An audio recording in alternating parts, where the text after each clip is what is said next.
Production. The night before our first day, I was up all night, pacing around my living room like a madman with the script in hand, imagining every character and blocking out every scene in my mind. I went over my storyboard, I went over my shot list, I listened to the album again. The day came and it was time to make a movie. We decided to save our money and risk filming without a permit. Unless Film LA is watching this, in which case, that was a joke. This is a comedy channel. No, obviously we paid for the permit. Obviously. But if we hadn't gotten the permit, we would have been very nervous the whole time we were filming in a quiet neighborhood. Because part of the process of getting a permit for a residential area is going door to door, leaving a posting of the times and days you'll legally be filming in the area. If one were to not do those things, then one would have to make sure not to attract too much attention while filming. Say from a dozen vehicles parked outside, or large suspicious crates being trafficked into their elderly neighbor's home, or a man in a beanie and gloves rigging a light through a window. The risk is simple. A neighbor calls the cops ask for the permit, we say we don't have it. I mean, I have it, I don't know where I put it. I'm sure it's in my file somewhere. Hey, comedy, huh? But here's the deal, folks. I know this all sounds like a lot, and the truth of the matter is this. It is. It's a f***ing lot, and we're not even halfway done.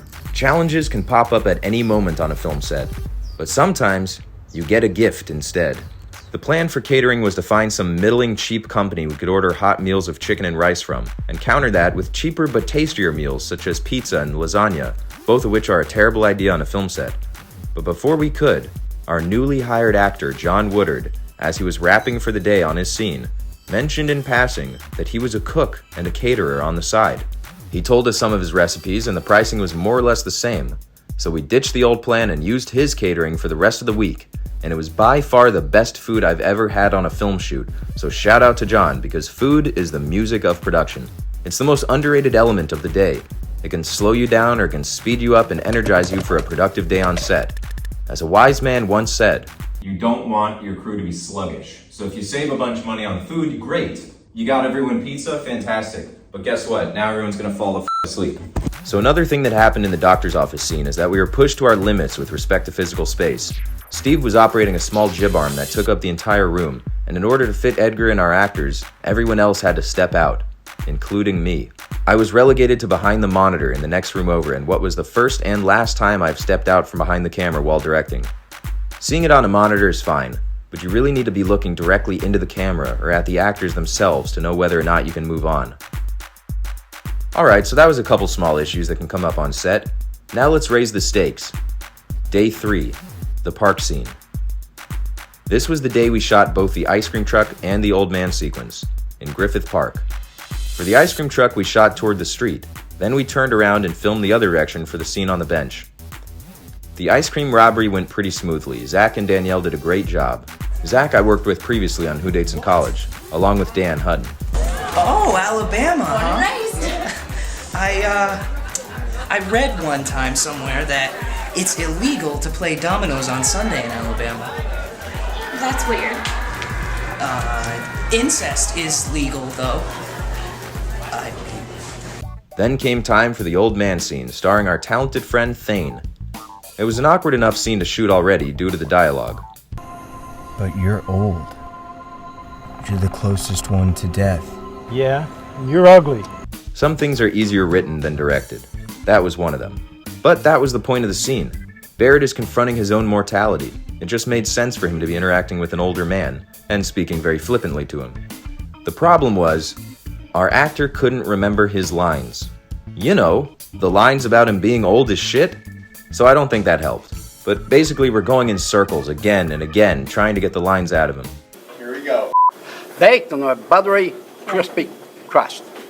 Baked in a buttery, flaky crust. Baked on a buttery, crispy crust. Finally, we decided to just write his lines down on cue cards and do it piece by piece.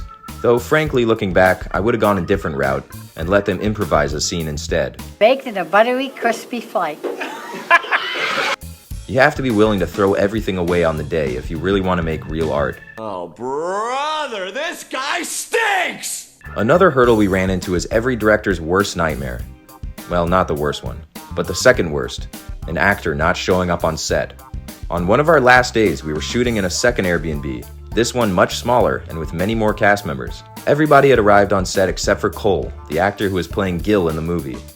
Cole had misread the call sheet and missed our call time, and when I got him on the phone, he wasn't sure he could make it to set. But I told him the truth. He was the star of the scene we were about to shoot. Everybody else was there, and the scene doesn't work without him. We don't mind waiting, but we need him to get his ass to set as soon as possible. And to his credit, he did. And we got the scene done. Cole did fantastic work on the film, as did my pal AJ, former wrestler Sam Culver, the always reliable Daniel Robertson, and of course, our star, Andrew Baxter. Now before we get to the last and biggest nightmare of the shoot, I want to talk about a different day. The big day. The concert. The concert was the money shot. It was all or nothing. Whether or not we pulled it off would make the ultimate difference in the project's overall success. And in order to pull it off, we needed 3 things. Number 1, we needed about 40 extras to play the concert crowd. Number 2, we needed someone to help wrangle the 40 extras. And number 3, we needed help rigging the lights. Professional help. So we called in a man by the name of Rick Greenwood. Rick was a camera and lighting specialist who worked at New York Film Academy. Every now and then we'd fill out a red card and have a one-on-one meeting with one of our professors. So we asked Rick if he'd be available on concert day to help hook us up, and in exchange we'd fill out a bunch of red cards and get him paid through the school. Rick came through in a big way, setting us up for success in ways we would never have figured out had it not been for him. On the day of filming, I had 2 scenes to shoot at the location. The concert scene, which would be upstairs, and the backstage before the concert scene, which we were shooting in the basement. I, unfortunately, couldn't be in 2 places at once. So we decided to leave Rick and Steve in charge upstairs to figure out lighting and shooting, while Edgar and I shot the other scene down in the crowded basement. I moved around rapidly, resetting the room for better aesthetics while Edgar figured out lens options. Anthony Burns, who was playing the security guard, was lifting sandbags to warm up for the camera, and soon enough we were ready to rock. We got through the scene with relative ease, and I made my way upstairs to find the most beautiful stream of viridescent light shimmering down from the rafters to reflect off our valiant hero, Rick. It was a sight to behold, topped only by what I was met with next. People poured into the church like people in a church, only these people weren't looking for salvation. They were looking for $20, which was all we could afford for the hour or so of shooting when multiplied 40 times. Strangers of all shapes and sizes, colors and creeds came together from the deepest depths of Craigslist for a chance to be in a movie, and they were beautiful.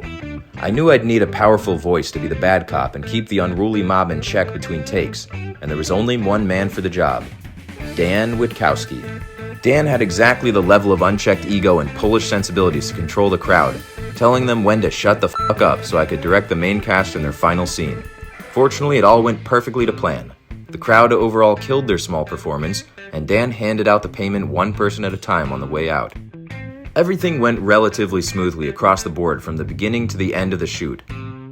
When you're dealing with this many variables, this many people, this many locations, this much equipment, in this small of a time frame, not to mention factoring in LA traffic and any emergencies that can arise at any time, it's not uncommon for things to go wrong. And while we did have a few issues here and there, I was extremely relieved by the end of the shoot. That is, until our last night at the Airbnb. It was right out of a movie. 4 days of successful shooting as I stayed up stressed about 100 things that didn't go wrong. All these crew members in the crowded house, some of whom I didn't know at all. And on the last night, the person I deemed most trustworthy and responsible out of the entire crew walked into the kitchen with me to discuss the script. A simple scene we were filming in the next room over in a few minutes. Tristan asked something about the next scene and I gave him an answer, probably in a Scottish accent, something hilarious. And ever so gently, he set his elbow to the electric glass stovetop. His elbow went right through, smashing the stovetop and scaring the shit out of everyone in earshot, most particularly me. We were so close. So close. Tristan was bummed. He started talking about paying for it, and I told him to shut the fuck up. This was my film, and this was on me. I wasn't about to make my unpaid crew member pay for an accident, no matter how expensive. How much is that shit? Oh, no. Hey, Tristan! No, this was on me. I had to call Athleen and tell her exactly what happened. But not tonight. Tonight, we finish the film. Then we get those last few shots tomorrow morning, and I make the call. The dreaded call. Boy, was I dreading that call. But I had to do it. I picked up the phone, I clicked the speed dial, top 5 friends, boom, there she was. and I called the homeowner. My heart was pounding as the little old lady picked up the phone. She asked how everything went, and I told her it was perfect. I'm basically the greatest director to ever live, and she's going to make a fortune selling house tours to tourists when I'm on the front cover of Time magazine. But enough about my criminal ambitions. I told her what happened. I told her we broke the stove. I said we crashed right through it. Not me, but somebody. And she said, "Oh no, that was like that already." Folks, it wasn't. It was the perfect out, but I couldn't do it. I said, "No, I don't think it was this bad before." My script guy elbowed it like the great Kali. Still, she insisted that's what it was like. So, I guess the pieces were just placed back together and we hadn't noticed the crack? I don't know. I wasn't about to talk her into letting me buy her a new stove. But my conscience was cleared and my concerns were massively alleviated. And there it was. The movie was in the can, as they say. Whatever you want to call it, it was done. We did it. We made it through the shoot. Now it was time to rest. I'm kidding. That wasn't even the halfway point. In fact, in terms of total hours spent on the project, the shoot wasn't even 2%. Less than milk.